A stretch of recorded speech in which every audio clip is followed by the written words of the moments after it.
IVM.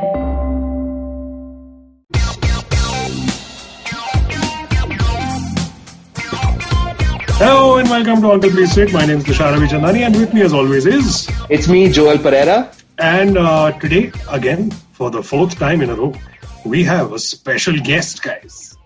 I was going to build up the sound, but clearly that's failed. So I'm just going to introduce him like a normal person now and not like we are on a reality TV show. With us today, ladies and gentlemen, is Meghnad S. Meghnad, as many of you know, say hi, Meghnad, first. Hello, hi. Hello, Tushar. Hello, Joel. Hi. Meghnad, as many of you know, is a policy wonk. He's the associate editor at News Laundry. He's the host of Constitution podcast right here on IVM. And he also does he also is the head of a cult on Twitter, apparently.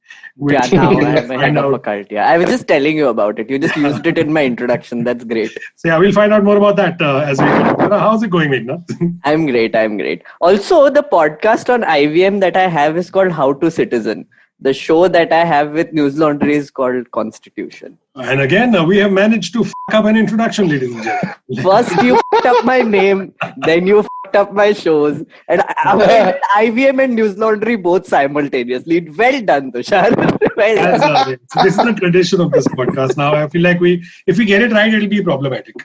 Can I say, Uncle, please sit. Clearly. We are clearly becoming what we hate. Yeah. That's that thing about looking into the abyss for too long, no? I heard your last episode with Uruj, and so I thought I was trying to figure out what this podcast is. I mean, the title obviously says "Uncle, please sit," but then it's like, "Hello and welcome to young people hating on older people for being stupid." Yes. That is the podcast. Which is also based on my age a bit of a stretch, because I am now technically, like we were talking about this a few episodes ago, I am technically now middle-aged. Oh, yeah. Yeah. So people older than Joel then. Yes. Do you guys remember when we used to, when we were much younger and I used to read the newspapers and they would put in things like 29-year-old youth, and I'd be like, I'm 20 at this time, and I'm like, who the f*** calls a 29-year-old person young? The bar of being young keeps growing because Rahul Gandhi keeps growing in age, right? So everybody who is Rahul Gandhi's age is still young. So like it's okay, man. I mean, like in India, it's just. Well, what's that? It's the Overton window of age. Yeah. It keeps shifting with Rahul Gandhi, basically. Youth leader. How's your lockdown going? Lockdown has been great. Working from home seems to be more productive than working from office. I have started like a ton of new projects just because I'm here, and I think it's also a result of restlessness. Because earlier I could drive around, go socialize and whatever. Now I can't do any of those things. So it's getting a little restless. What am I doing? So yeah, I'm doing a bunch of projects. I started a YouTube channel of my own where I'm doing like video podcasts of sorts. I've started a gaming channel also where I play games and like. Meghnad OP. Yeah, Meghnad OP. Exactly. Thanks. Glad you know the lingo. No, because I recently was part of a comedians FIFA tournament. Oh. And so I discovered these things and I'm like, wow, this feels so weird, but okay, I will start using this lingo. Yeah. Why not? Yeah. Joel, how have you been? The same, Tushar. The same as from last week. I have no restlessness. Yes. I have been very happy I've been very happy being horizontal and reading books and watching TV and doing all those kind of things. You still watch TV? Feeling, yeah. I mean, I watched when I say TV now, I mean OTT or whatever, but exactly. On TV. No, I can't watch stuff on my laptop. I just cannot. That I understand. But when you say you watch TV, it usually like means that you watch like cable TV. I mean, in my head. Oh, jeez, no. Yeah. I don't know the last time I did that. It's been a while. Yeah. I haven't had cable TV for the last 5-6 years now. 6 years, I think. Yeah, same. I think I cut the cord in 2015 and since then I've not. Yeah. No, but Actually, no. Like you were saying, you get restless and you're doing stuff. I have just been consuming media basically, and a lot of that is the news, which is basically what we want to talk about today. The news media. Segue, Joel. I know, very smooth. No, I should try it out in bars. Smooth. But when you say you consume media, news, you consume it over the internet. What do you do exactly? Over the internet, so I use Twitter like an RSS feed. Yeah. Basically. So I follow rather a bunch of journalists, I follow a bunch of agencies and stuff, and also news outlets. And woke people, don't lie, Joel. And woke people, lots of woke people. Oh, I follow lots of non-woke people also, just to see what other people are thinking and saying. And but that number, to be fair, is getting increasingly smaller. Because what happens is a lot of what we will refer to as maybe the right wing, either they are now flipping and saying, what the f have we done? Or they're really doubling down and becoming preposterous. Yeah. Like that fellow from First Post, what's his name? Not First Post, now Swarajya. R. Jagannathan. Oh my Jaggi. Yeah, Jaggi. I used to follow his work when he was at News Laundry and all. He was an incredible guy. He was a little. He was in First. Sorry, not for News Laundry. What am I saying? First Post. Yeah. And so I was thinking of Ranganathan, Anand Ranganathan at News Laundry. Yeah. I used to follow his stuff also, because even he had some. I didn't agree with everything. Yeah. But interesting takes. And now just completely lost their minds. Those are the guys who doubled down. Yeah, both have blocked me. So I think Meghnad, you were the reason that whole Ranganathan rift. Yeah, that's actually true. Like, I mean, I seem to have irked him too much because like he's called Excel sheet uncle apparently. He accused me of liking a few tweets where he was called Excel sheet uncle. Then he wrote a long letter on Twitter. Dissing me and blocking me, but he unblocked me so that I could read the letter. Then then I blocked him, and then I wanted him to read something few months later, so I unblocked him. Then he blocked me again. So it's like a nice relationship we have. Like Twitter is just like a new kind of petty, It's very dramatic. So I was just having, so we have this podcast called NL versus NL, right? Where we call subscribers from across the world. We have a lot of subscribers now. So we asked them one question. So today's question was, is Twitter good for journalism?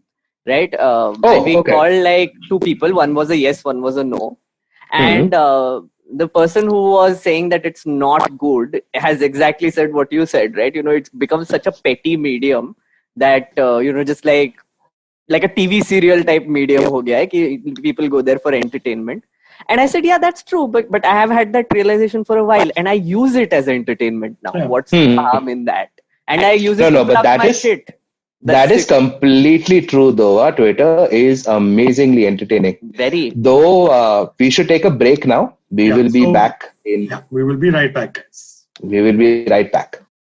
Hey everybody, welcome to another great week on the IVM Podcast Network. If you're not following us on social media, please do. We're IVM Podcast on Twitter, Facebook, and Instagram. I'd like to thank our sponsors this week, Paytm Money. It really has been a great week this week. We've had two of our first international cricketers show up, people who have played for their respective sides. We had W.V. Raman come on Edges and Sledges, the cricket podcast. If you haven't heard that, you should be listening to that if you enjoy cricket. It's really one of the best out there. And you should also definitely check out Monty Panesar, who showed up on Cyrus Says. That was another really interesting conversation that occurred. If you haven't been listening to a few of our shorter shows, please do that as well. Ashish Vidyarthi has been doing a great job for us. We got 30 episodes now on Begin the Journey. I think you really enjoyed that show. If you haven't listened to it, it helps you with understanding what's going on in this tough time and how to deal with it from a mental health perspective. We've also had some really fun stuff come up on the Smile India show. Shifa's been doing a lot of really good stories over there, things that just make you happy, so definitely do check that out. And on the more serious side, make sure that you're checking out our regular shows like the Pragati podcast, All Things Policy. They're definitely going to keep you up to date on what's going on in this COVID world. And with that, let's get you on with your show. And we are back. With us, of course, is Meghnad and Tushar. Tushar, we were talking about the news, right before we went on the break. So today's topic essentially revolves around the media. What is its role? How is it functioning? What kind of news is being put out there? And we're obviously focusing on news media, not just media. I think for me at least, the core question is this: like, if I could boil it down, how did it get so shit? You know. No, but so again, before that point, we have to actually look at the fact that how are people looking at the media? We've reached a point where people either look at the media as कि ये तो एकदम सही है. These people, whatever this news channel or this newspaper is saying, is absolutely right. Or we've reached a point where they're like, ये बिका हुआ. There seems to be everyone. Yeah, it's like the moment, as long as I agree with what you're doing, because it's ideologically or politically in the same line as what I think, it's great. But the moment you deviate from that, it's like you are and it's basically just revolving around this. And the thing is, this happens, at least in my opinion, I don't have data on this, but at least this happens a lot more with right-leaning individuals. But it's also happening a lot more with centrists and left-leaning individuals as well. It's it's interesting. If I can give you an analogy about why this happens, I think a lot has to do with the internet, right? And the rise of the internet and internet penetration in general. Social media being a part of it. If you think about it, like when if you look at porn today, porn is like bizarre. Like, like it's like all the weird fantasies that you could think about, there is a porn clip on it. But I was just reading something about how porn used to be in the 80s and 70s or whatever, where they just had sex and that was porn. It's like, what the internet has done is that every perverted person's fantasy, they have put it out. Like, for instance, someone is like, I like taking a dump while I have sex, right? Whatever. Now, if one person says it, 20 other people come and say, oh, I like that too. And then there's a community that forms about, taking a dump while having sex. So, I mean, it's something similar which is happening. Earlier, all the bigoted things we had, everybody was bigoted. All my family, everyone. I think Joel was on my podcast and we spoke about this as well. Yeah. Where my parents' generation, everyone, I know that their views were problematic. Now I know especially. Just that now when they say it on WhatsApp, there are 20 other people who validate them. Yeah. Or when they say it on Facebook, there are 100 other people who like that. Right? So then they're like, oh my God, I'm not alone. I can actually say these things because there are other people who are thinking this as well. Cult forming device. So it's exactly. It is a bit of a cult formation thing also. Yeah. Also a lot to do with validation. So I think news has become a victim of that sort of. Joel? Yeah, I mean, I would agree. See, I have spent about 15 odd years in various parts of the media, mostly in the fringes, because I was never a serious news reporter. I was always on the features or, those kind of teams. And these are all large organizations, right? Times of India, CNBC. I was with BBC for a while. I spend a lot of time at Times now. I used to be the anchor and host of a car show on Times Now for nearly 8 years. So I observed. I was there, but I was also not there, and I saw it happening. And for someone like, say, an Arnab Goswami, okay, or a Rahul Shivshankar, who I have observed, or a Navika, who I have observed closely, I can say it is validation, but it is also a deep cynicism. Because like Meghnad was saying, right, where people always had these opinions and now they are being validated. It's people like an Arnab or a Rahul Shivshankar or a Navika who are basically validating these opinions only because they know that they are going to get that audience coming back to them.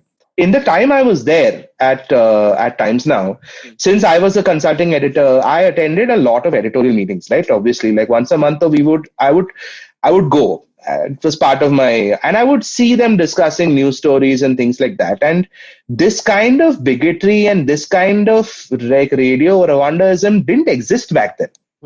And I'm talking about 2008, 9, 10, 11. Like I saw Arnab flipping his switch literally when the JNU thing happened. With I'll actually 2016. contradict you on that. It happened after the Sushma Swaraj thing, where for 2 weeks he did this. You remember that Lalit Modi Sushma Swaraj thing had happened? Correct. Yeah. For 2 weeks he was going after Sushma Swaraj, and then suddenly a week later, no mention of the story, and then it switches. And then since then it's never come back. And I was with Arnab, yeah, sorry. With Arnab, I actually was also thinking about this a lot because so I started working in Parliament back in 2011, right? So I was a LAMP fellow, like a 21-year-old who ended up in Parliament somehow, and then that was before the Anna Hazare movement had started, right? Like just before it happened that year, like following that, the Nirbhaya happened, all of those things happened. Back then, Arnab's rise to fame actually happened with 2008 ka attack. Like when he was like railing against the security and how did this happen, all of that stuff, and he was covering it. I think that is when it started. But in 2011-12, I think it solidified because he was super anti-establishment, right? And not just anti-establishment, he was very vocally, very brutally anti-establishment, right? It was really cathartic when he called like someone from the UPA and he screamed the hell out of them, like, and he's like, "Nahi mujhe bata hai kyun kiya tune? Nahi mujhe bata hai kyun kiya tune?" Like, and he would put them on the spot, right? I loved watching that, to be honest, because I was a frustrated young person, frustrated with the UPA because I was also working with a ruling party MP and I got no work done. It was very frustrating. I would go every day. Parliament would get adjourned. It was BJP's fault why it got adjourned. But still, I mean, there was frustration with the government. Scams ho rahe hai, fir rape ho gaya, fir ye ho gaya, fir everything was going to shit. So like back then, Arnab was like a voice in your head which was just put on your TV. And now what is happening is he's right still place, right time. Yeah, exactly. But now he hasn't really switched though. If you notice, he's still the voice in your head on TV. Like a lot of voices in heads are still like are supporting Modi and this bigotry and everything that he represents. He's still that same Arnab. And this is that conversation I remember having with Joel also. It's like we didn't realize that Arnab wasn't anti-establishment. He was just anti-Congress. Yeah. Exactly, right? We just thought he was anti-establishment because they were in power. No, and you have to realize this, and I think it would do good for us to actually establish this point right from the beginning of our conversation, that the business of media is what is broken, right? And that's why independent media and public funded media is what I work for News Laundry, which is run on subscriber money. Now, what happens is you have to understand how a news channel runs, and Joel, you'll understand this as well. Runs on ads. So their entire objective is to get eyeballs. So if they keep validating the biases of a large chunk of population, a large chunk of their viewers, then of course they will keep watching it. It's just like social media. It's just like Facebook, Twitter, whatever. You follow people who you agree with. Right? It's the same thing. You will watch things on TV that you agree with, right? You come back from a tiring day at work, you're sitting there and you're like turning on TV and you either watch entertainment or now which is news, which is entertainment. So you sort of want that validation. A very tired mind wants that. Don't challenge me right now. Like, I do not want this. I don't want my brain to be challenged after I've come back from work. And that is the primetime slot. Primetime slot has a lot of ads where these biases are validated. And of course, a person like Arnab or Sudhir Chaudhary with his jihad chart or whatever else, that ridiculous shit that happens. Oh, jeez, that was ridiculous. They are all vying for those ad dollars, right? Ad money, ad rupees. So this becomes particularly dangerous in the Indian context because one of the biggest advertisers in the country is the government. So that makes it even more dangerous. No, but it is true. Like we have been running a series called Bloodless TV. Where we are calling out the advertisers who have sponsored particularly bigoted and misinformed reporting. I don't even want to call it reporting, just shows on TV, right? One of them which happened was the Palghar lynching. Right. Now Arnab had this entire tirade where he kept mentioning Sonia Gandhi, like, Sonia, why are you doing this, Sonia? Sonia, Sonia ऐसे क्यों करती है तू Sonia? And it was ridiculous. या सोनिया माइनो, तुम्हारे Italians को तो Hindus को मारना ही है types, you know, like it was so weird. So we found out that Renault was sponsoring that. Okay, so we put out an article and it got some international attention as well. And people in France started questioning Renault, right? And they were like, "What the hell are you doing? Why are you?" Because it got translated into French and got published there as well by some organizations. So it's really weird because Renault pulled out. Like they didn't officially say they have pulled out, but we found out that they have pulled out. But it got replaced by Nissan. So which is also Renault. Which is exactly. So I mean, it's very convenient that way. But I mean, you get my point, right? You know, it's just they are just giving one great analogy I would give here. Something that Pedro D'Souza has given is that think about the watchers of news as chicken, right? And the news channels are restaurant owners, and the customers are ad companies and government, right? So like a chicken will always be cut up by the restaurant and fed to the customer. It's a similar thing. You are the chicken. Your job is to get cut up and served by the news channels to the government. That is actually a stellar analogy. Yeah, it's a good analogy. Everybody has a place in their world, sort of. But I feel like what's also the problem with news, I think it also boils down to the way news is consumed in this country, in the sense nobody wants to pay for it. As in, I know that you're running a subscription model in News Laundry, and I actually also subscribe to it. Yeah. Yes, pay to keep news free. Yes, always. No, even I do. I have been a few. Invested. I feel amazing. Invested. I'm like, please, tum log chalo, achhi tarah chalte raho, and like be successful.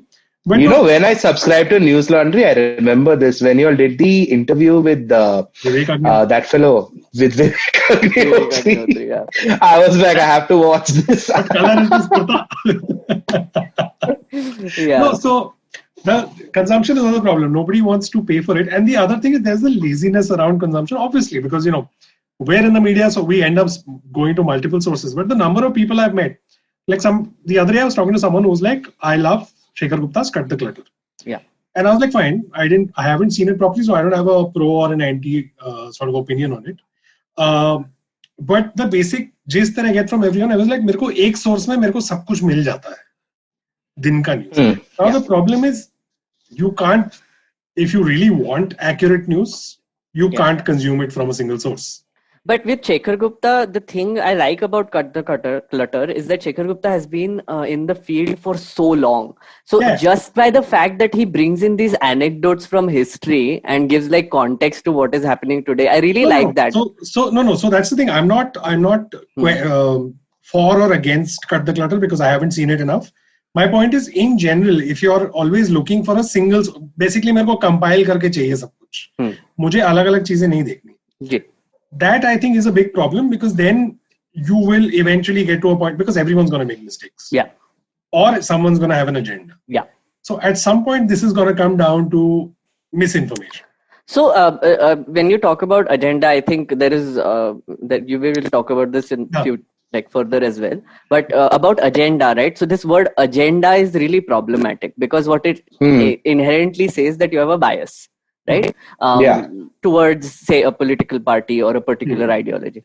Now, we at News Laundry have always kept saying that, yes, we are biased. But not the organization, because the organization is not a living being. It can't have biases. But the people inside are obviously biased. Every human is biased. An unbiased human is a bullshit concept, right? I mean, like, essentially that. Like, even, I keep giving this example. Barkha Dutt, for instance, she has been going... to cover this. She's been doing a wonderful job reporting the stories of migrant workers, etc. So she traveled on a highway from Bombay to Madhya Pradesh, and now you have to ask the question: why did she choose that highway? Right? There might be multiple reasons, but then why didn't she travel from Maharashtra to Gujarat? Right? Someone might ask, which means that she's biased against Gujarat. Right? I mean, like, I guess she is biased. Like, just by choosing to go on that road, she is biased, right? And like, it's a matter of convenience. It's a matter of she might have taken some decisions of her own, but it is just biased, right? So by agenda, I'm not implying your internal bias of like your basic. what I wanted to imply was, maybe the word is wrong, obviously. What I wanted to imply was, for example, plugging a political party's thing or plugging an advertiser's thing. Stuff like that, basically, what I was looking at.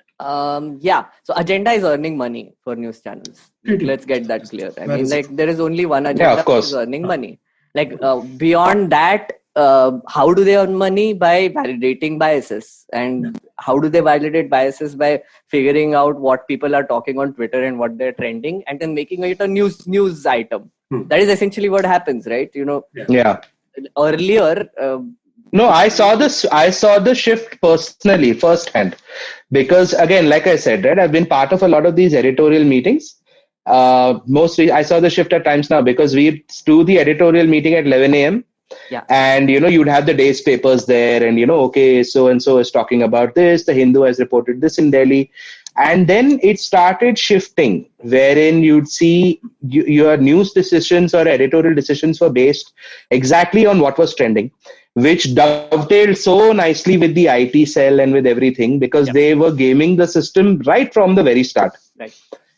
This entire trending in Bombay, trending in India thing. And at that time, we didn't really know what the IT cell was, and that's how they managed to manipulate it was like a self-serving prophecy. They manipulated the media, which then suddenly realized, oh shit, this is serving us well, so we must do more of this, and they just continued doing it by themselves. Right. Every news show that you see today has a hashtag, and also there is a tweet counter on the side, right? So there is 5,000 whatever people are tweeting. Then like a minute later, you'll see 10,000 people are tweeting. Then a minute later, you'll see 1 million people are tweeting. I mean, I don't know how they get those numbers, but you have seen that happen, right?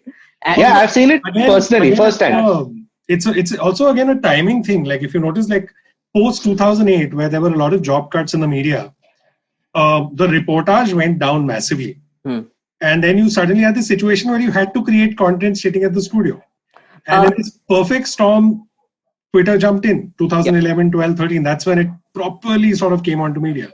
It's also, I think, the reportage didn't really go down per se, but it was again a question of money. No, that's what I'm saying. You fired reporters, right? So there was less reportage. Because it's easy. You shut down so many. I witnessed it firsthand. You shut down bureaus. Yeah. Like, for the longest time, very few news channels had a bureau, say, in the Northeast. Yeah. The farthest you went was Guwahati, and then you had nothing beyond, and then you depended on stringers or agencies or whatever. So you were not getting the news, and then it's so cheap to do opinion shows, right? You're paying these people a small amount of money. You're paying for their tax, for their cab to get them to the studio, and you're getting content for free almost. Yeah. So I have been on few news channels. So I've been on NDTV, I've been on Mirror Now, and India Today. So neither of them paid me, by the way. So they just paid for the cab to get me there. But like, there are regular panelists now, like who get paid, who get paid. Like, I mean, obviously they're just available at that time slot to give an opinion about everything and anything. So if you do the same story, for instance, the Palghar thing, Palghar mein, if you had actually sent a reporter there to cover it and then to investigate what went down, which we actually did, which News Laundry did. And wahan pe you will see so many dimensions and so many angles to what was going on. Like, for instance, there were 3 people who were lynched. It was terrible. But then those 2 sadhus were lynched, and a driver was also lynched, but nobody even mentioned the driver, right? And I mean, uska koi religion ka kuch lena dena nahi hai kya? Matlab, I mean, what is going on there? But for someone like Arnab to get like those regular people just bullshitting for like an hour, 2 hours, and then screaming at the people who are not agreeing with you, it's cheap. And I keep giving this example. You guys used to watch WWE, right? I hope you did. Everybody knows it's fake, but they still watch it because it's conflict on TV. It's dramatic. It's nice to watch. Same thing with TV. It's like WWE. To be fair, Joel and I are so old that there was a point where we did think it was true. Okay. When it was WWF. Look, this is one of those unpopular things to say out loud, but I have actually never watched WWE. I just didn't. Okay. I don't know how to sound like amazing order, but even when I was 12 and 13, your dad has this talk with you where this is, son, this is not real, and don't beat your brother up like this. Yeah. I was like, okay, wait, then if it's not real, why the f am I watching it then? It doesn't make any sense. It took us a No, while. but I think people generally have a very weird opinion of what the new media is only, right? The news media, what they do, what they're supposed to do. Like, for instance, now in the last few months, we've been seeing a lot of coverage of the migrant crisis, right? You have had reporters, like you said, like Barkha, and people from a lot of other agencies as well, hitting the roads, hitting the highways, talking to migrants and stuff. And the question that's always asked, at least again in the feedback chamber that is Twitter or social media, is you saw this, why didn't you help? Okay, why didn't you, why did you put the camera on them? Why did you not help? And without understanding that is not the job of the reporter. Right. I don't think anyone truly understands that concept, that the reporter's job or the journalist's job is to journal, is to cover, is to document what's happening and not necessarily interfere with what's happening. So it's like, there was this famous picture you must have seen. It's called The Vulture and the Girl, if I'm not wrong. Yeah. It was a Pulitzer Prize winning picture. So this debate is very old, right? So just to describe it, listeners, you can Google it also, you can see it. So it's basically a picture of this Sudanese girl who is lying there. She's tired. A very tiny, very malnourished Sudanese girl, and there's a vulture in the background who is staring at her, right? Now, the guy won a Pulitzer Prize for that picture. It was a very powerful image. Now, there was an intense outrage that happened, that why didn't you just run and scare the vulture away? Right? What is this? What is this voyeurism that you're doing where you're capturing such a horrible thing and not doing anything about it, right? The photographer had to clarify later that the girl actually recovered and then went to the camp where she was heading. Nobody knows what happened to the girl after that. So here's the thing. It wasn't even a girl. It was actually a boy. Oh. Yeah, it was a boy, and he survived, and they reached the camp that they were going, and he did actually chase the vulture away, and then died a few years later of something else. He committed suicide. No, not the subject, the boy who was in the photo. The photographer committed suicide though. A few years later, also. Later, But here's the thing. So if you look at that picture, you realize what is going on is that was such a powerful image which actually highlighted a big problem that was happening there. It's the same thing with migrant workers right now. You must have seen that one clip about this BBC reporter who is talking to this person, and then he's like, "Chappal tool gayi." The BBC reporter just takes off his shoes and gives it to him. Right? मैं ले लूँगा कहीं और से, तुम ये पहन के चले जाओ, right? And he does it so casually, and then he moves on to interview the next person, right? It was such a flawlessly casual thing and a human thing to do. Now, people praised him for that, right? About doing that, oh my God, so, whatever. So you have to realize that journalists are storytellers. Right? Their job is to tell stories. It's like telling a war reporter who is going for a war कि तुम जाके बंदूक उठा के मारना क्यों नहीं शुरू कर दिया? Don't you have any loyalty for your country or the other side or whatever it is, right? Why didn't you do anything to stop the war, right? But the fact is that by highlighting what is going on in that scenario, they're actually helping something. They're telling the story which actually becomes a discussion point, and therefore solutions come out of it.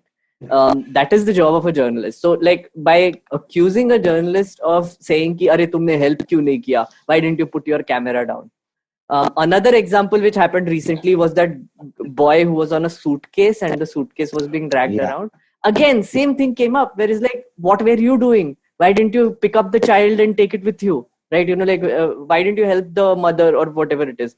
Now, again, that is not the job of a journalist. The job of the journalist is to show that this is happening and the people responsible are not doing their jobs. And therefore it's happening. And these are this one image of a suitcase and a boy on it is just one microcosm of the giant problem. Yeah. There are 100 other examples like these which can be captured and shown to you. Then questions need to be asked to people who are responsible. These issues come up because as Joel mentioned, it's a lack of perspective, lack of understanding what the media is all about. Yes. The other is also, it's a very convenient way to deflect criticism, especially if you're someone in power.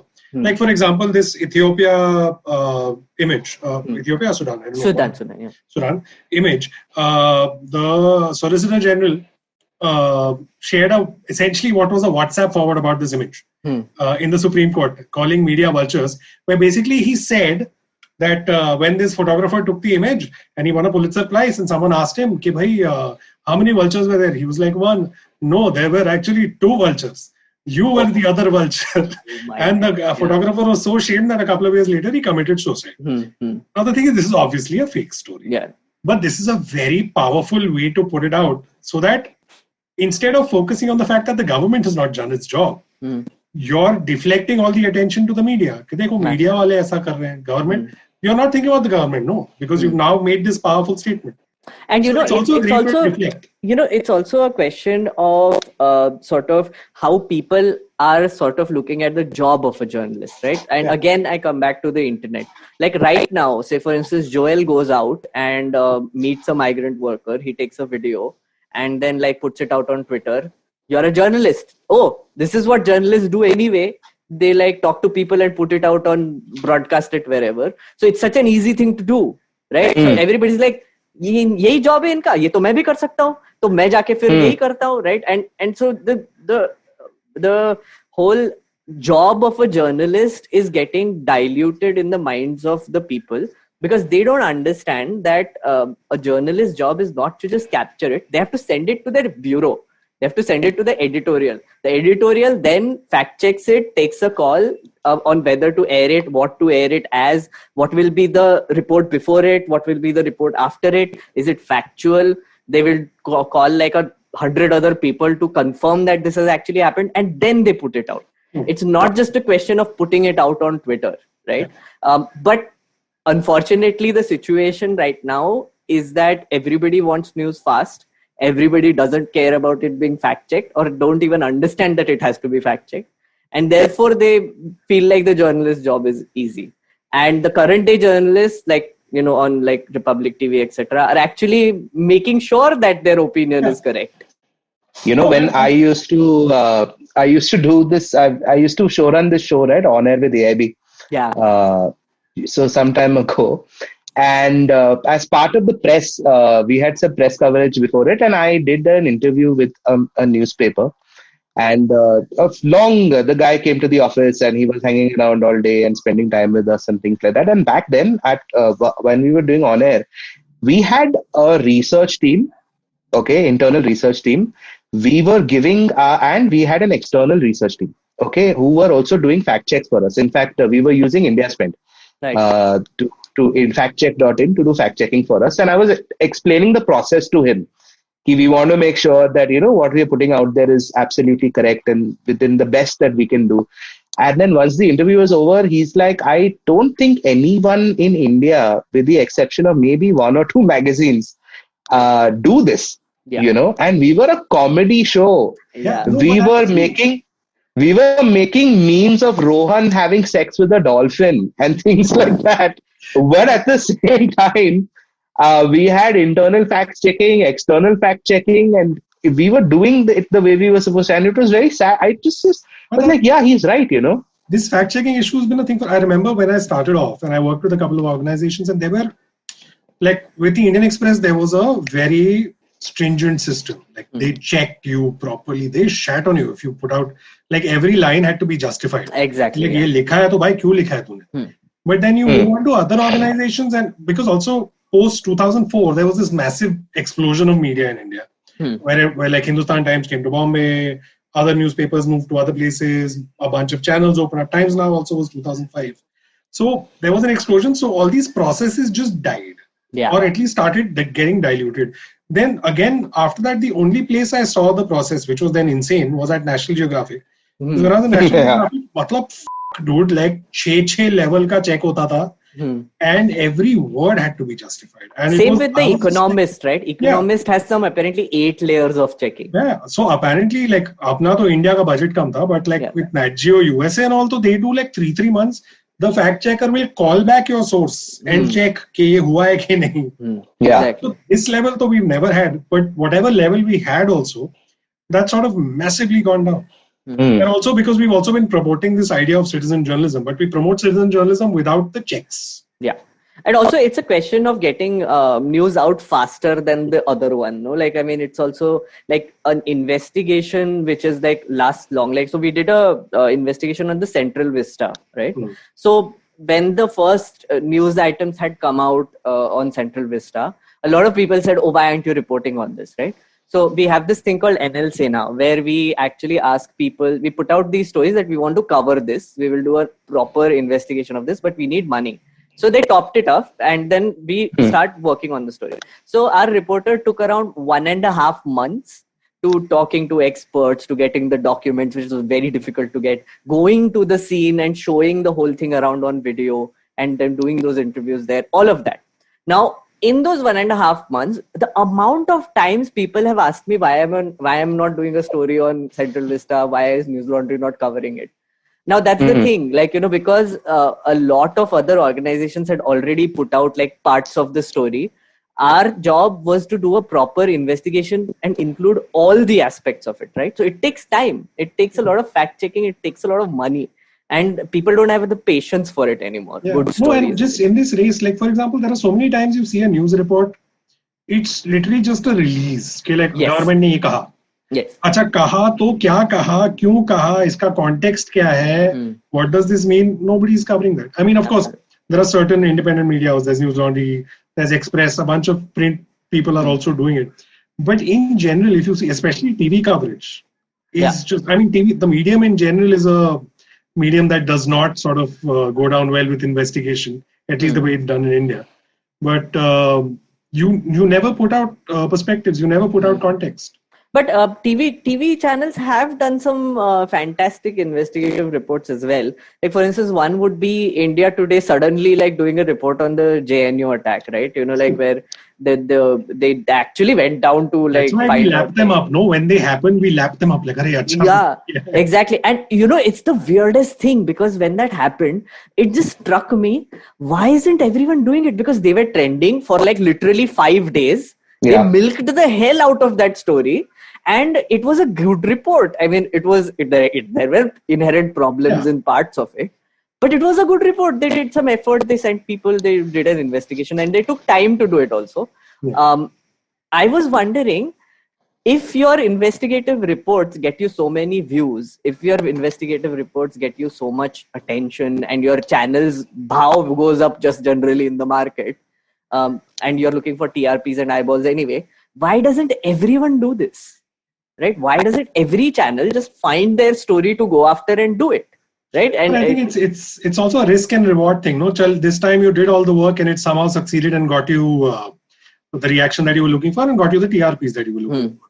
But I'm sure there are lots of stories where you've gone out and done investigation and then put them out there and nobody's given a fuck. Yeah, that's also true. Like, it costs money, right? Good reporting always costs money. But then you earn it back. That's my point. Like, I mean, it's like that. No, like Joel, when was the last time you were in a newsroom where it was fully staffed? I don't remember ever being in a newsroom that was fully staffed. It's always like 5 log kam hai. And wo abhi aur kam ho gaya. That's actually the case with News Laundry as well. And like, but our reasons are also like different. Like, the more people subscribe, the more we can expand our team. Exactly. But like, I mean, I get what you mean. Like, you know, like, there will be short-staffed media everywhere. And now, though, it's like a weird situation in this COVID time where more than any time before, people are watching more TV. Yeah. But then no advertisers are there because they are like, our business is not going. So first budget will cut his advertising budget. So it's really ironic. Like, you know, they're like, oh my God, abhi to ad bech sakte hai, but they can't sell it because there are no advertisers. So it's really weird. Another highlight of what the potential of the subscription model can be. Yes, that, you know, like, it doesn't matter if you subscribe, please. Yeah. Like, anytime, anywhere, it will be better. So we covered that. Why did the reporter not do anything part? So the second uncle opinion that we often hear when it comes to the media is, why do you only have to talk? What was the statement that you had put? You do these statements, no, uncle? Yeah. So the first uncle opinion that was like, you saw death, hunger, destruction. What did you do to help? Yeah. So we didn't. This wasn't our traditional uncle lingo. Yeah, accurate. We made it sound too formal. Our second the correct uncle lingo would be, अच्छा ये suitcase पे लड़का बैठा था, तूने कुछ नहीं किया बे, क्यों क्या कर रहा, क्या तो तू है वहां पे कैमरा लेके खड़ा था तू साले, है कुछ करना चाहिए ना, सरकारी करेंगे सब कुछ तुम्हारे लिए, सरकारी करेंगे, हाँ exactly. And then of course there is like, why do they always have to talk about bad things? Why do they have to talk about sensational things all the time?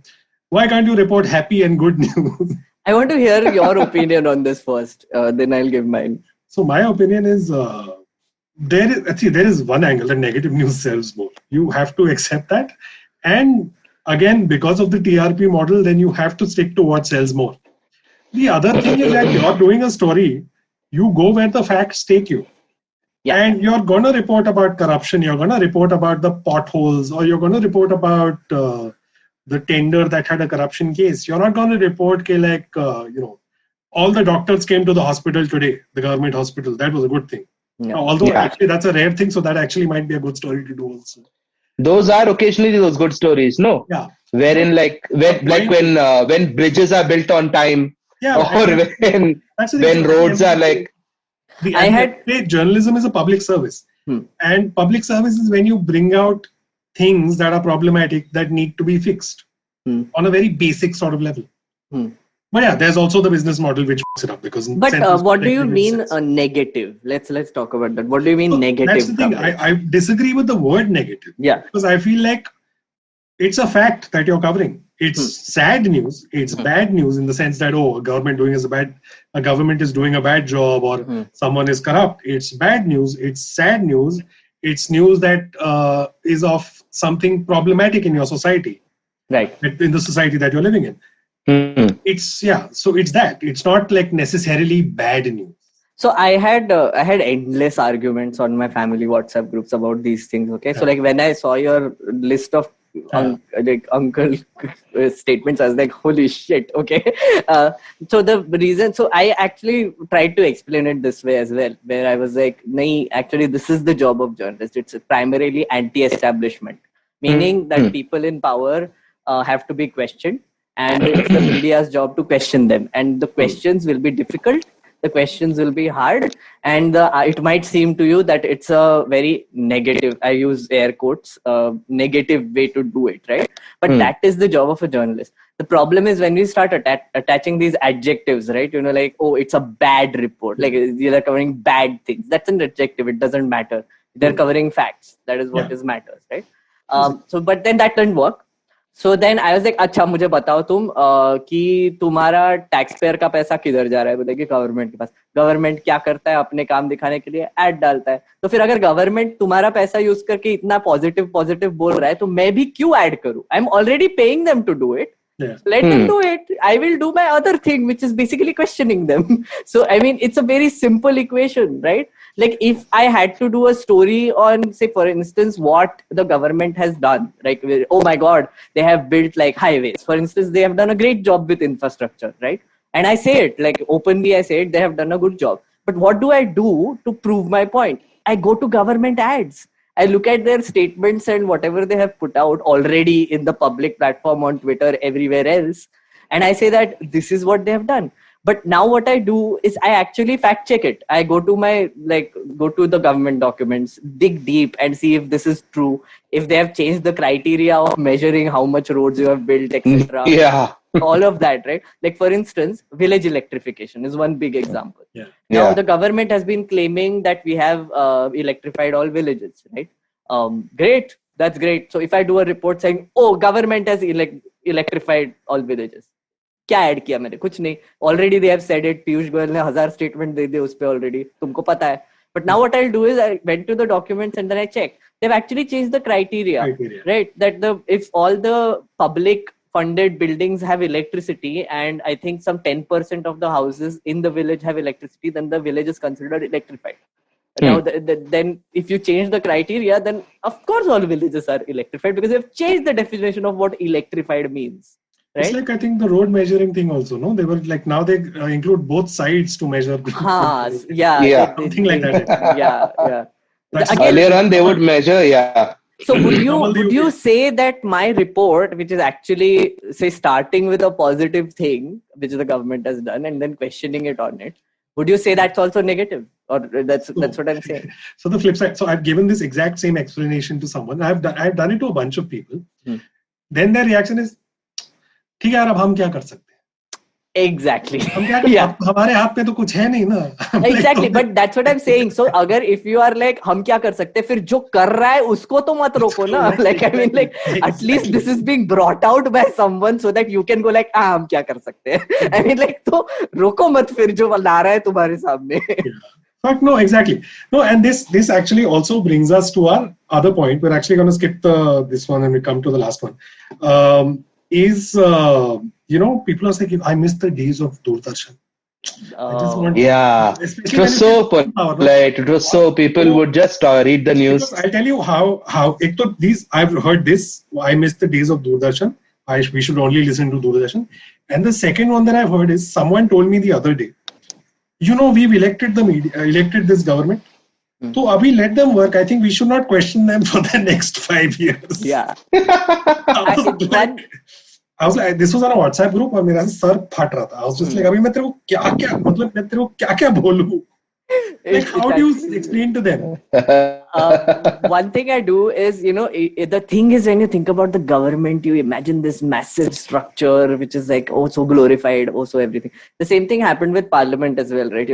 Before I went into that building, I had this image in my head that, oh my God, this is such a giant institution. It's amazing.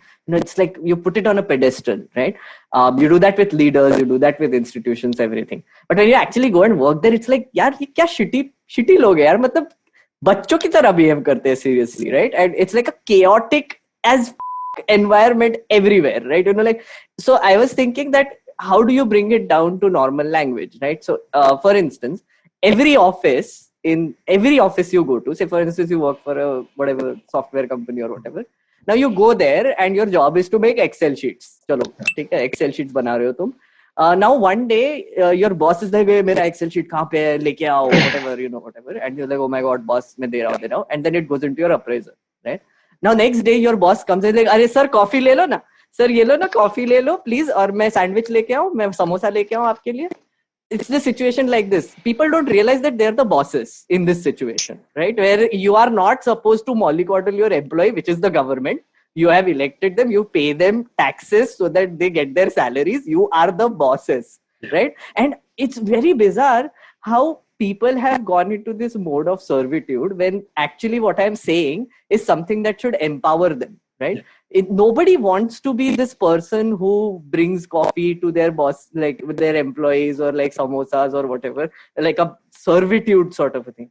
Everybody wants to be the boss, and you are the boss. Just realize it, right? And you are the boss of this government, and then act accordingly. Just question them. उन्होंने Excel sheet क्यों नहीं दिया? उनके appraisal में डालो so that you decide whether to vote for them or not, right? And that is essentially the way I try to explain it to people. Yeah. No, and what they don't realize that it comes down to that first point, right? The realization of what the media's function actually is, which is why they come down to DD again, is that single source thing, na? कि like DD में देखो सब news आ जाएगा, वो देख लेंगे और कर देंगे, because they don't want to look. I'll give you a fun example of DD, right? So when DD was there, it was the only news or outlet run by the government, of course. So it was like full of propaganda, like insane amount of propaganda all the time. Television news, yeah. Then there was this, so Madhu Trehan, who is also the co-founder of News Laundry, she had this show called News Track. Right? News Track, yeah. Used to be this VHS tapes, they would make like shows and then sell it off. They were the only ones who covered the Babri Masjid demolition. Yeah. They were the only ones who covered the Kashmiri Pandit exodus. Right? So all this thing that you say about, oh my God, kabhi cover nahi kiya. News Track, which is the only non-government news, the video news outlet then, was the one that had footage of actual exodus, right? Yeah. Now you are saying that you would want the DD days to come back, which means that this exodus will never get covered, right? Because the government will not want to show this, right? No matter which government it is, today's government, yesterday's government, they don't show things that make them look bad. Exactly. And something that happened with the exodus was bad, right? Yeah, of course it was. Yeah, and like Babri Masjid se leke something, all of these things, like through, I think they started in 1987 and they were till 1996, 97 tak, 10 saal tak they were doing this, right? Yeah. VHS. Until VHS actually went out of trend, I guess. But it's insane, right? Like, you know, people don't realize that DD is essentially a propaganda channel, right? What are you even saying? Like, essentially, again, I go to the boss example, where the employee is constantly broadcasting good things about themselves, which we all do. Like, you will never go to your boss and say that, हाँ मैंने ना वो actually ना ये Excel sheet पे ये 2-3 गलतियाँ कर दी थी. Okay, and they'll never do that. I mean, who does that? And if you do, great, do that. But it's a similar thing. So they keep broadcasting their achievements all the time to the bosses, and the bosses is like, हाँ यार ये बहुत सही है यार, तू तो बहुत मस्त काम कर रहा है. Yeah, exactly. तो फिर ऑडिट होगा तो तुम्हारी ही वाट लगेगी. Joel? I mean, it also ties in with what we were trying to do with How to Citizen. Yes. Because people, I mean, in India at least, there's a lack of understanding, a fundamental understanding, right, about the press and freedoms and so on and so forth. There's, you know, we view authority, like by and large, I think at least Indians view authority with some amount of deference. Yeah. And it doesn't occur to a lot of people, I think, that we have to hold the government accountable, that, you know, this is what you're supposed to do, unless opinion is changed in that direction. You know, one thing, it's very interesting because we like, so in News Laundry, we have been strictly instructed not to use the word ruling government. Exactly. That was coming. And it's so hardwired into me, no? Like, it just slips out sometimes. And then the editorial is always on point to point it out. No, we do not use that. Put it in your head. Do not use that. And I still end up using it sometimes in like casual conversation. Nobody's taught you that they're not supposed to rule you. They're supposed to govern you. Exactly. It's like the governing party. Governing party or serving government. Serving government. Yeah, exactly. So, and these are little things, but it also goes to show how much of this sort of mentality has been built up, right? Also, one thing that is just general opinion, मैं पेल रहा हूँ यहाँ पे, don't mind me, you can oppose me. I think Indians are not that self-confident in general, right? You know, like we are not good at taking criticism. We are not good at accepting criticism. That is the second step. And we are not good at rectifying that criticism, like whatever mistake has been pointed out.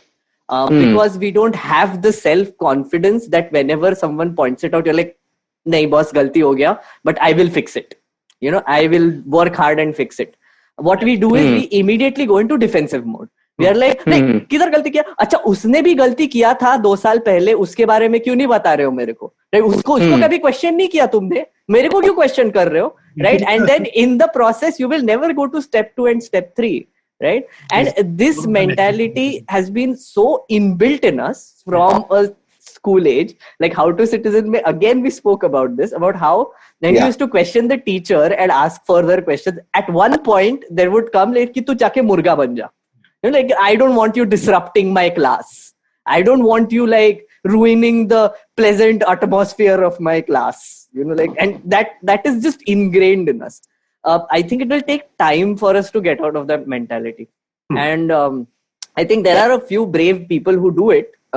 Dissenters, people who are actually confident in who they are or what they are, or despite their educational qualifications, despite their privilege or status or whatever, they have the balls to actually go out and say something. Yeah. The attempt to shut them down is just wrong, right? And and this applies a lot to journalist houses, right? Right now, there were these cases of journalists being jailed.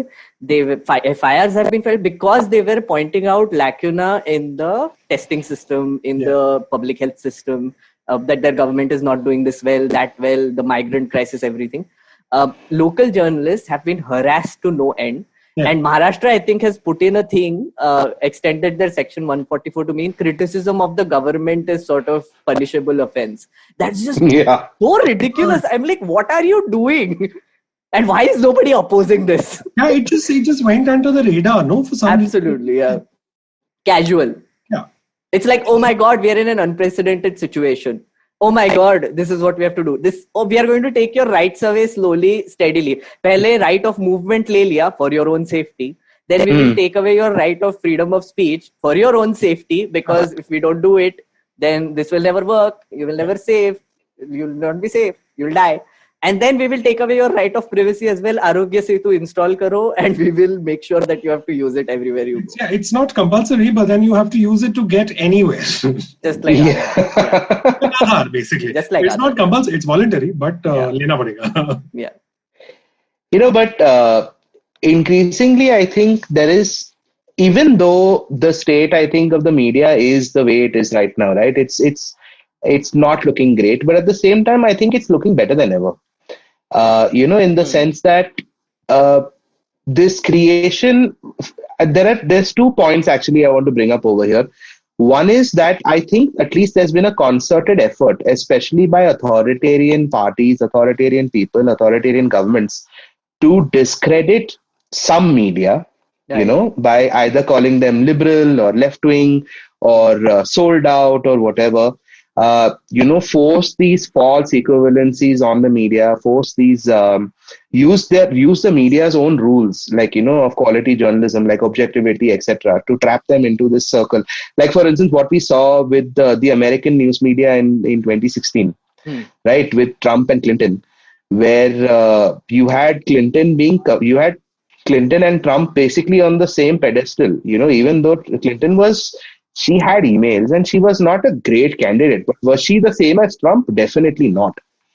This sense of false equivalencies and things like that, where I think there is a concerted effort. Like in the US, it's very blatant, right? Where they call them the mainstream, the lamestream media, and so on and so forth, where you will lose your confidence.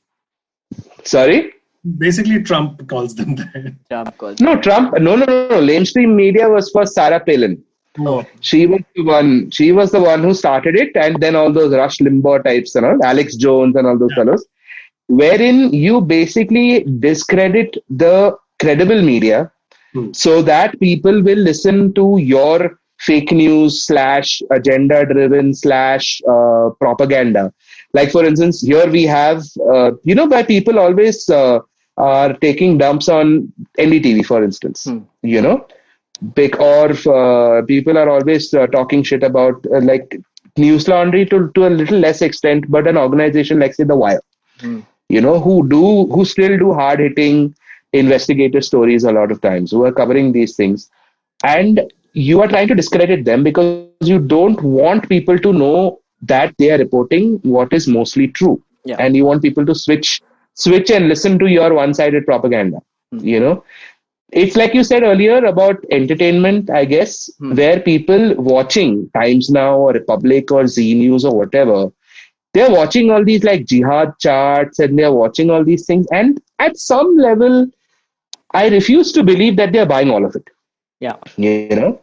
But it's want to buy all of it. It's not a question of buying it or not buying it, right? So it's a trickle, always a trickle of propaganda. It's not like a flood of propaganda ever. So they will consistently drip feed propaganda to you one at a time, like whatever it is. Now that there are like multiple interests involved in this, like as I said, business model, etc. But I think you have to understand that this whole thing you spoke about, libtard hai, like this term libtard or prostitute, these labels, right? Or urban Naxals. So like people call us Naxal laundry or whatever it is, right? These new terms that come up and then they're thrown around casually, whatever it is. Now, the thing is that people say ki, why are all these media houses which are liberal always so negative and bad and lie and like fake news spread karte hai, whatever it is. Because now what happens is whenever say a report is done criticizing the government puts out a statement saying ye galat hai. And everyone's like, हाँ ये गलत है, तुमने बोला ना गलत है, फिर तुम गलत हो. I mean, there is no effort put in by the government to even explain why they are wrong. like last week we saw those PIB rebuttals, no, of that Wire story about the ventilators from Gujarat. According to our sources, the government of Gujarat. Who are your sources? The government of Gujarat. Yeah, and PIB has started a PIB fact check, okay? And there was this thing very bizarre where people were saying those 40 trains ended up in different locations, which was really weird. 40 trains just started on one location, ended up somewhere else. And then people are like, how can this happen? Like, in what universe is this okay, right? Someone who has started off for Karnataka ending up in Kolkata is not a great thing. I mean, like, please. PIB fact check did a whole thing. Like, I still have that tweet where they're like, claim 40 trains were diverted to end up in location, right? Fact, 40 trains were diverted in different locations because of certain weather conditions, etc. I'm like, तुम्हारा claim भी वही है, fact भी वही है, क्या रहे हो तुम? And then under that you see people making fun of it.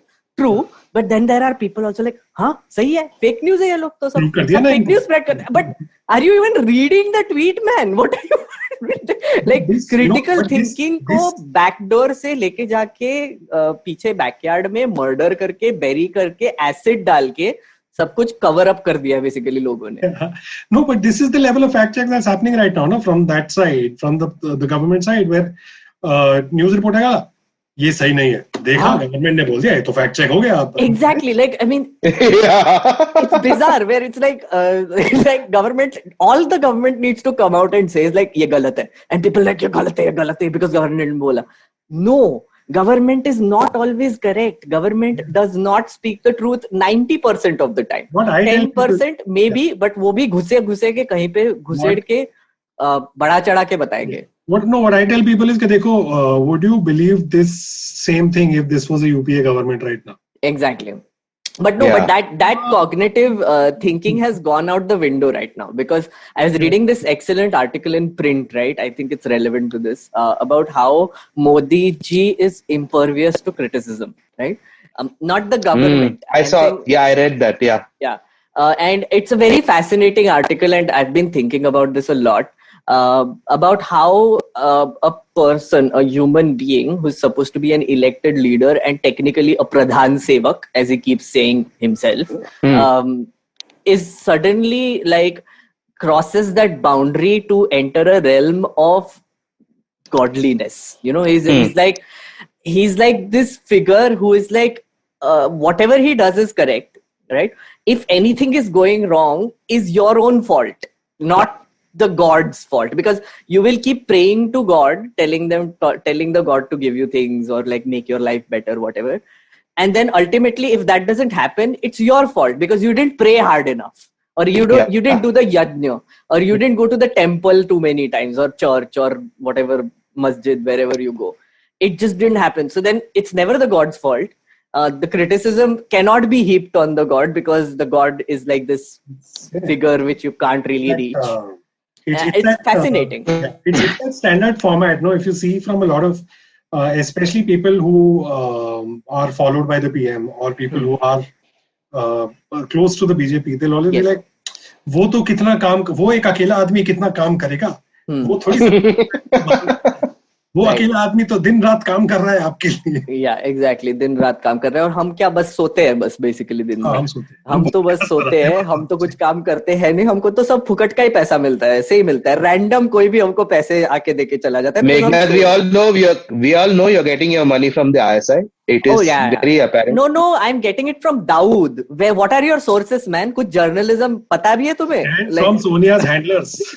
Oh, Sonia's handlers, yeah. अरे बहुत sources है actually मेरे पैसे के. There is of course the टुकड़े टुकड़े gang, which I don't know what it is, but it exists, guys. There is the urban Naxal gang, which is, again, I don't know what that is, who they are or whatever, but they exist and they may. Dawood, of course, gives me money because India, enemy, whatever. Pakistan से थोड़ा सा पैसा आ जाता है कभी-कभी. बांग्लादेश से भी आ जाता है साइड में से कभी-कभी. फिर कोई चाइना वाइना ने कंट्रोवर्सी कर दिया या अग्रेशन कर लिया तो उनसे भी पैसा आना शुरू हो जाता है. And then, yeah. तो Amazon है basically. Exactly. No, I like the new ones. I like the new ones. The new ones is Bill Gates and George Soros because now everyone's international also, no? Oh, right. That's true. Yeah, that's true. George Soros से भी तो पैसा मिलता है. George Soros also. Account check करके बताएगा. मेरे को मिला था शायद. मेरे को अभी आए नहीं. मैं बोलता हूँ सोरोस को कि यार तेरा पेमेंट नहीं आया यार. प्रोपोगेंडा फैलाना है कि नहीं करना है. And it's really like, I mean, we are laughing at this, but these labels are so dangerous, no? Like, I mean, it's so easy to put people in a bucket now and then just criticize them in total. You're like, I feel like that's where the right has succeeded. No, the right has managed to discredit everyone to such an extent because obviously there have always been problems in journalism. There have always been issues. There has always been a certain degree of corruption. There's always been a certain degree of, certain interest groups getting their way. But the way that the right wing has managed to sort of, it's the power of the simple idea, right? Yeah. Media kharab hai. It's a simple idea. Media corrupt hai. Prostitute hai. These are simple, straight up ideas that you keep repeating, and it sticks after a point. Right. And you also and you also use those small examples. Na? You can use a radio tape. You can use this thing or that thing. And we're like, ye to dekho, ye to pura sach aisa hi hai. Yeah, I mean, it's true. There was some amount of elitism especially in the English language news media. That is fair. That is true. Or for instance, like I was reading this thing about in the US media also, right? Because the same thing is happening there as well. Like, with Fox News and so on and so forth, where you will discredit all media, okay? First, that is the first step. And then you will only listen to media who agrees with you.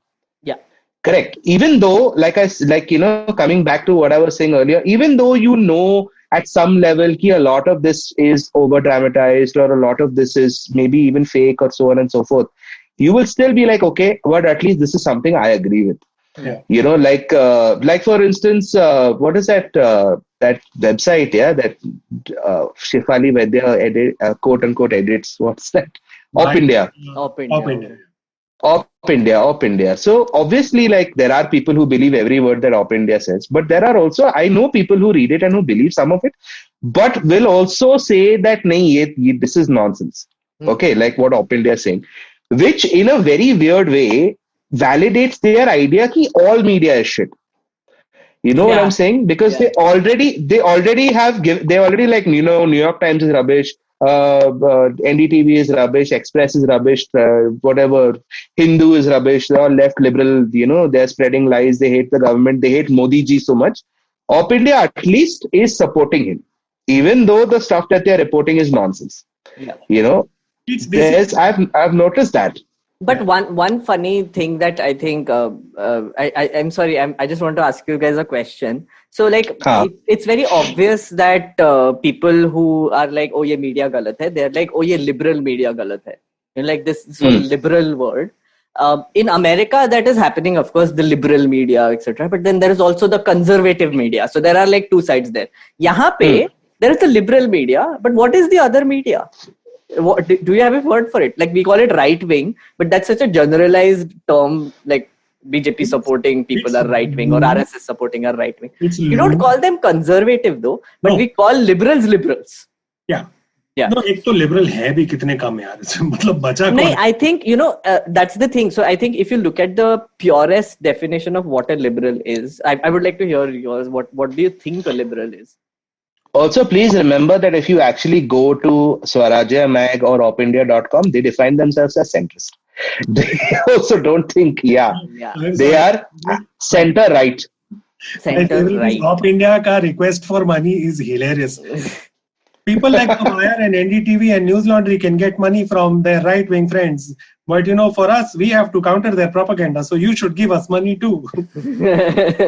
I'm like, तुम्हें अपना value नहीं है कि तुम अपने bill pay पैसा मांग सको. that happened because people started pulling ads from Op India because they've been highlighted. No, but that's my point. Yeah. My point is, even your request for money is like, wo f*** all hai, and I'm going to control them, so you give me money. Yeah, exactly. Yeah, it's not like, because that doesn't matter. No, the entire point is to bring someone down so that you seem better. That is the entire mentality. But coming back to, what do you think a liberal is? See, liberal, if you're going by the classic definition, is essentially a libertarian. No? But I think what we're looking at is primarily that left liberal, or what can be called as progressive, which is basically the movement that started in the 30s. Yeah. Which is basically for individual rights, for individual freedoms. And you're also someone who believes in at least a partial welfare state. Like something like the New Deal, which happened in the US. Right. Which is where the progressives sort of started. Joel, what do you think? I guess I would consider someone as in the modern, the definition obviously keeps changing, right? Classic definition, like full laissez-faire wala. Yeah, but I would imagine a liberal as someone who cares for progressive values, who cares for human rights, who cares for good governance, who cares for some amount of who cares for the social contract, essentially. That the government has a relationship with its citizens and so on and so forth. But essentially someone who follows progressive values. And those progressive values, like I said, keep changing, right? Right. If you look at this is very interesting because I've asked this question to a lot of people, right? And I get many definitions, but the definition I really like is the dictionary definition of liberal, which is essentially willing to respect or accept behavior or opinions different from one's own, open to new ideas, right? That is the classic sort of boiled down definition of what a liberal mentality is. Like here on, I agree. Without even using all these heavy duty words like progressive and this and that. Yeah. It's at a very basic level, that is what it is. Yeah. And if you boil it down even further, you would say that liberals are extremely curious people who basically just look at other things, read them, consume content, consume views, perspectives, etc. Think about it for a while and then sort of take parts of what they think is right and then include. That is what causes the definitions to change over time, right? And that is what a liberal is. It's a constantly evolving ideology. Yeah. But when you look at the other side, it is the opposite, right? Where they are like, no, traditional ideas were better. Traditional things that we did earlier, the early ages, jab Mughals se pehle, jab hum India mein the, etc. It was golden ages. We have to go back to that. And therefore, we have to stick to those traditions in 2020, right? 2020. That is the other side. Again, let's not put a word to that. I know what a liberal is. I don't know how they define themselves or what word they use for themselves. I won't use right wing here, right? But if you look at it, that is the other side. So their essential idea is that we will not look at anything else except our own belief systems, right? And we will prove again and again that we are right? Whereas a news organization, by definition, will be curious, right? By definition, they have to be curious. A news professional, a journalist, has to look at other perspectives. They have to go to the ground. They have to talk to like 1 million people for a story, and they get so many perspectives. And it's a thinking brain. It's not like just like you'll just regurgitate everything that is being said. You'll put it in perspective. You'll write it in a certain way. Yeah. Now, by definition, the profession of journalism has to be liberal, right? Because it's curious. It drives, curiosity is what drives it. Now, when a journalistic organization becomes, again, I will not use the word, but closed-minded, let's put it that way, the opposite of liberal, they just kill all curiosity and they just want to again and again prove that they are right. And that is what you see everywhere across the board, where Republic TV se leke Times Now se leke everyone. The moment a panelist comes and challenges them, they're like, "No, you're wrong. You're just wrong." And I will scream at you, and 2 other panelists will scream at you. Tumhara mic down ho jayega, wo dono ka mic up ho jayega, anchor ka mic up ho jayega, and then we will just scream at you for half an hour to prove our point. And that is it. So yeah, that is basically what I think. Yeah, it's funny, but now you were asking about the general definition of liberalism and so on and so forth. The reason I think why we don't have something known as a conservative media versus what we have as a right-wing media is because, again, if you look at the political definition of right-wing, A right-wing conservatism has certain values, right? About, yes, it is traditional, but it has economic values. It has values of like the person's interaction with the government, person's interaction with other people, so on and so forth. Conservatives also really value independence. Okay, like that is one thing that the conservative does. But this is not conservative. This is right wing. Exactly. That's why I did use the word. Conservative, traditional conservative definition is someone who is okay with slow and incremental change.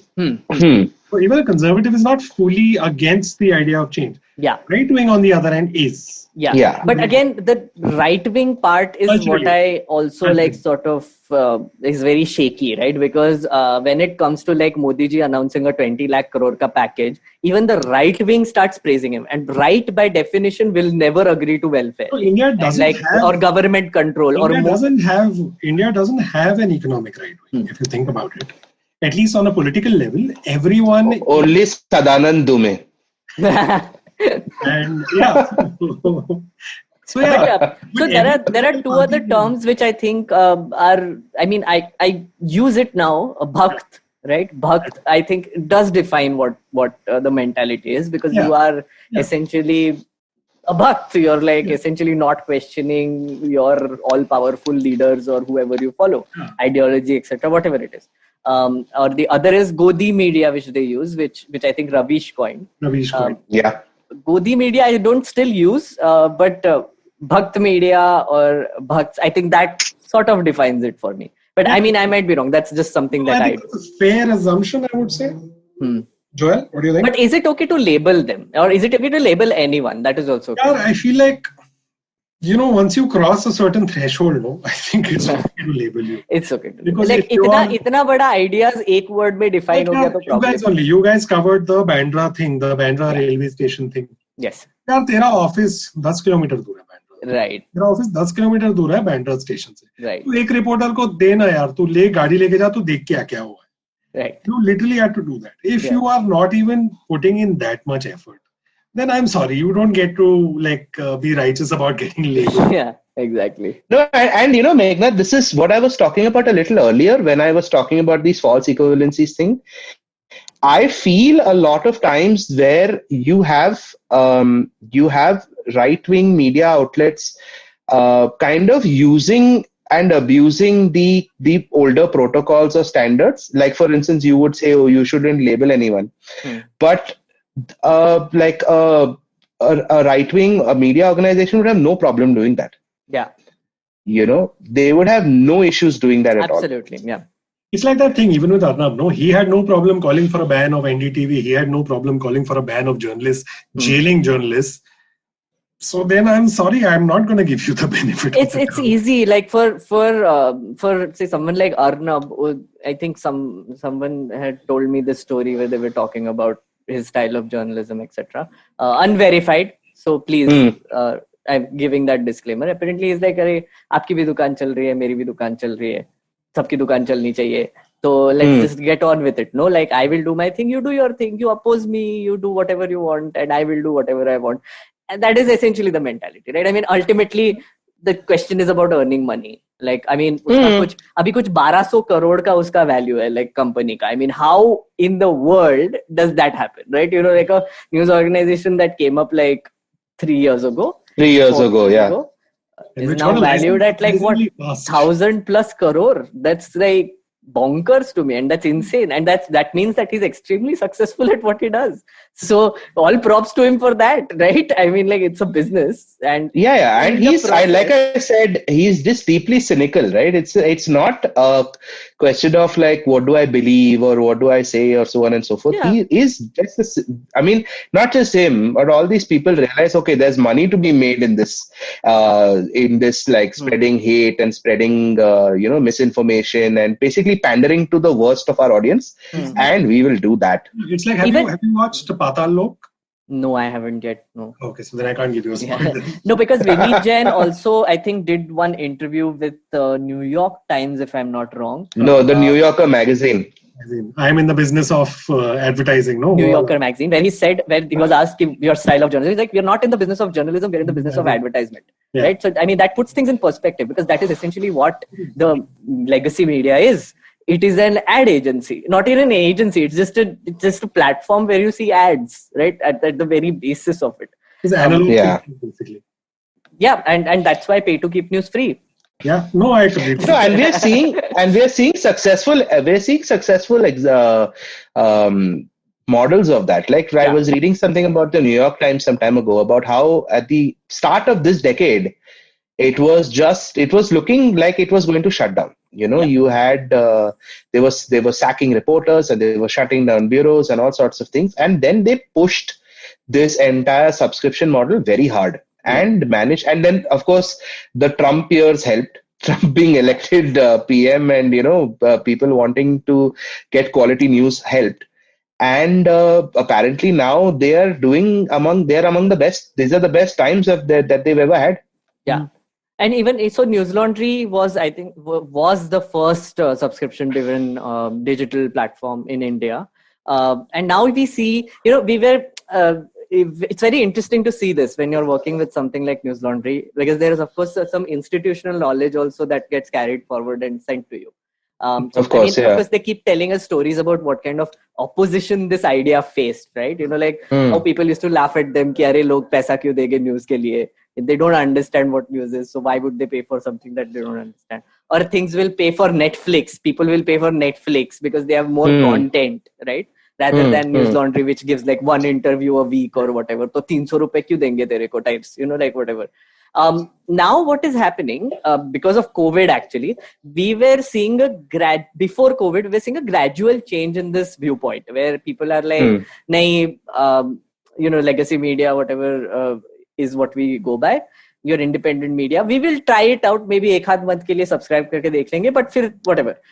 Now what is happening is every digital media organization has been forced to go subscription because ads nahi aa rahe, right? And it's very interesting because I think like a span of 3 years, what would have gradually happened is happening in a short span of 3 months. Like entire business models are collapsing around us and reshaping themselves to be in the current times, right? And we have been fortunate enough that we have put so much thought into this idea that we are sort of doing well right now, right? Now you will see print going behind paywall. You will see the Wire has already started donations. Of course, they've been taking it. You'll see Quint has been doing subscription appeals. You'll see now OP India is also doing subscription appeals. I mean, think about that. Scroll started Scroll Plus, right? That was before COVID. But now they are going all out.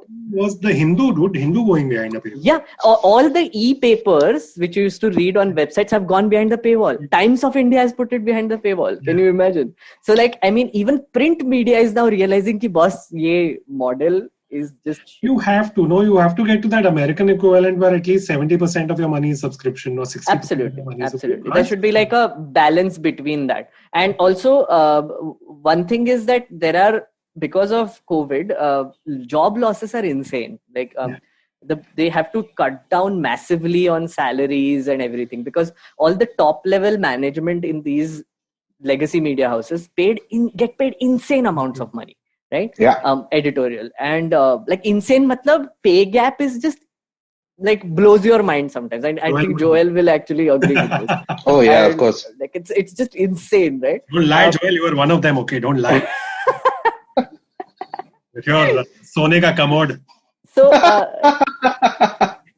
So even they had to like reconsider that and cut down on top level salaries. Some people have given up 100% of their salaries because they could. Because I mean, इतना करोड़ों में कमा रहे थे, they're like, हाँ 3-4 महीने तो लेंगे ही नहीं salary तो क्या ही फर्क पड़ेगा, right? I mean, it's insane. So this is happening across the board. Meghnad, what you're saying is that COVID has proved to do for digital subscription what demonetization did for digital transactions. Actually, but it didn't though. Like that's the thing. It's a complete lie. We have more cash than ever in the market.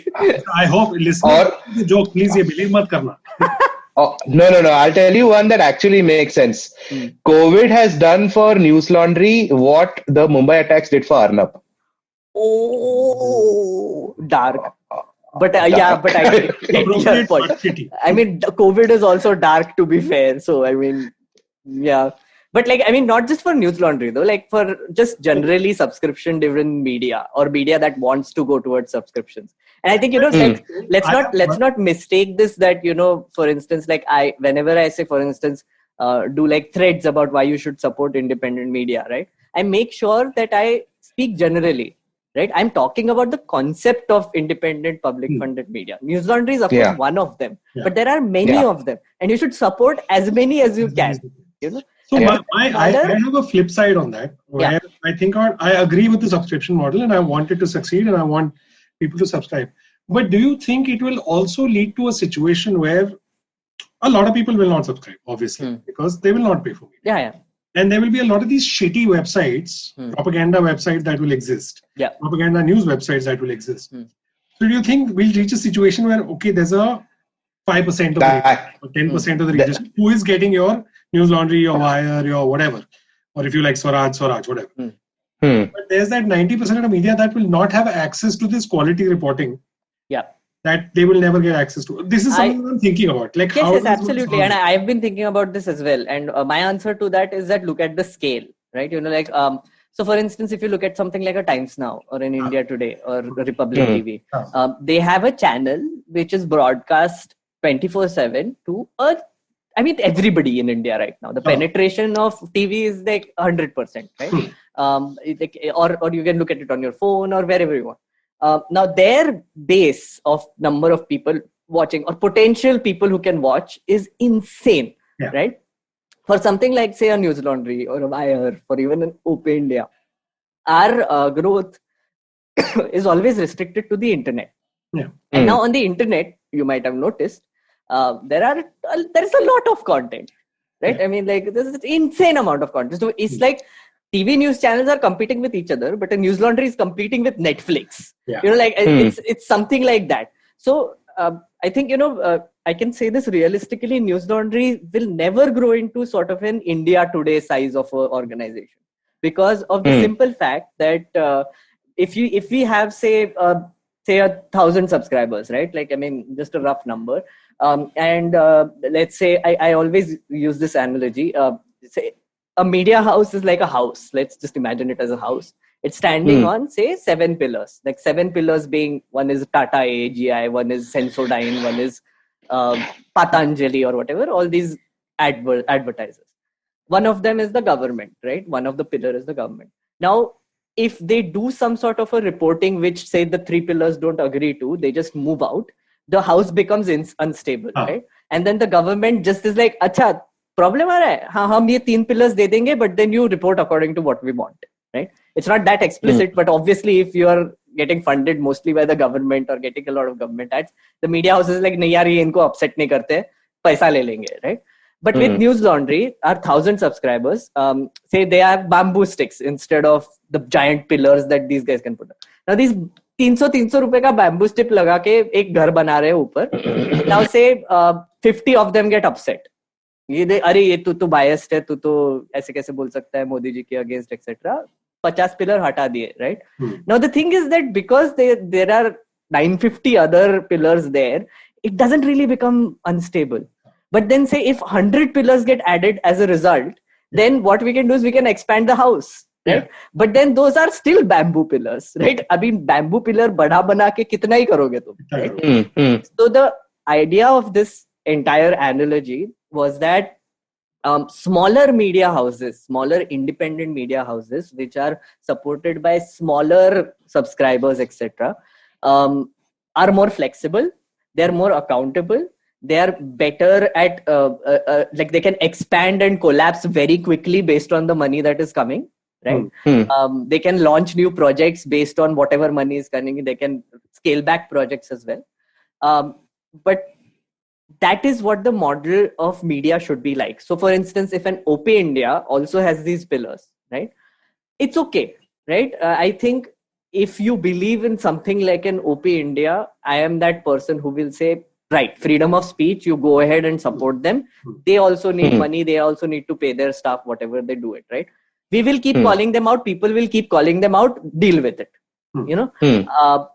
So I will not be that person who will say, ki, Arey, ye kyun isko support kar rahe ho types, you know, because I understand how this works now, right? if an OP India ka scale will also never be like Republic, right? They will have like millions of people reading their things or whatever, one article or two, whatever, but it's not a regular sort of a drip feed of whatever it is. There are 1,000 other things that people read.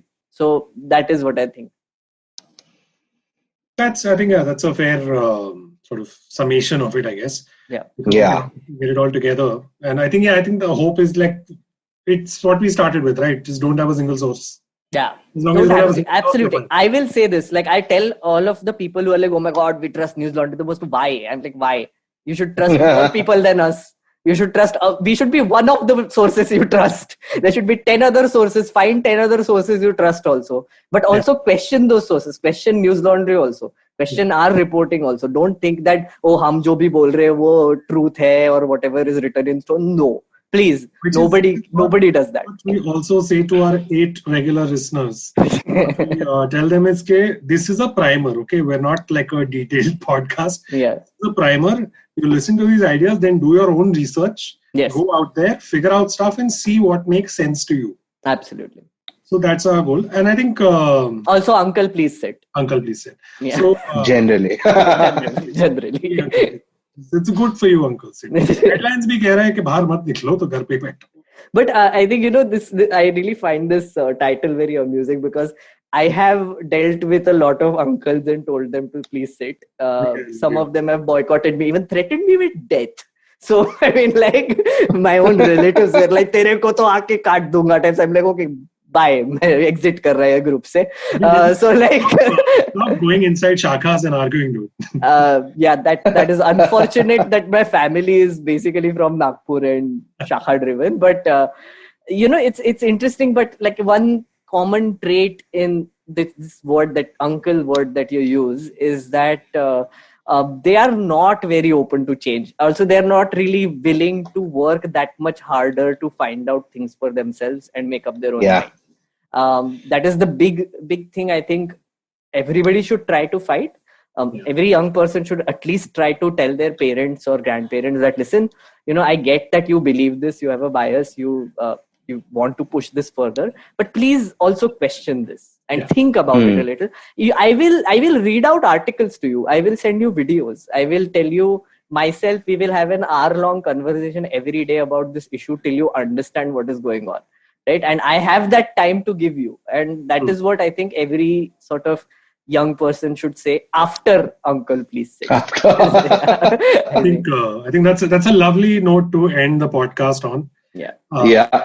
And so guys, thank you, Meghnad, for coming. Thank you so much, guys. I really enjoy this format, I have to say. You guys are doing a great job. I heard one episode. Come back again soon.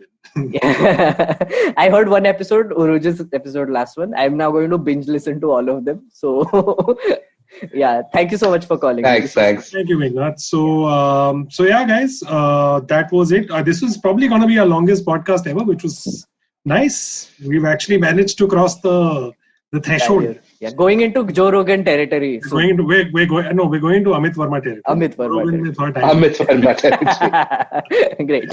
So, that's it, guys. Thank you so much for joining us. And if you like this podcast, share it with other people. And also subscribe to News Laundry. And any other platform that you like. Yes. Check it out. If you like this podcast, don't forget to check out other interesting podcasts on the IVM network. You can listen to us on the IVM Podcast app or ivmpodcast.com. You can follow us on social media. We are IVM Podcast on Twitter and Instagram. If you'd like to follow us, I am YonOK Please on Twitter and Tushar_Abhi on Instagram. Joel, you are?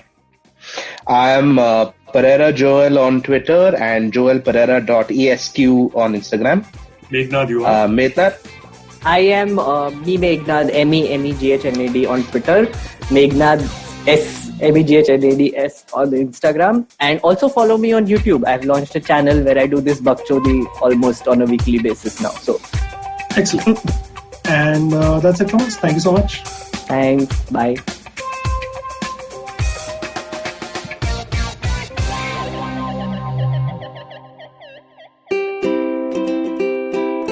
How many times have you motivated yourself to improve your sleep or lose weight or be more productive? How many times have you failed? Hi, my name is Ashton Doctor. Tune into my show, The Habit Coach Podcast, where we focus on creating small, tiny habits to improve your life instead of those big, impossible tasks. So make listening to me a habit every Monday, Wednesday and Friday on the IVM Podcast app or ivmpodcast.com or on your favorite podcasting app.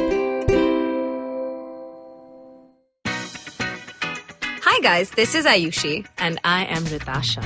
And welcome to Agla Station Adulthood. It's a fun podcast we've got going on, and we'd love for you to tune in and enjoy with us. Join us as we stop at various stations and discuss different topics that seem to be bothering us and hopefully dating, you as well. Relationships, beauty, just being an adult, lots of different things. We don't have a great grip on it, but we've done okay so far. Catch Agla Station Adulthood every Thursday on the IVM app, the IVM website, or wherever else you get your podcasts.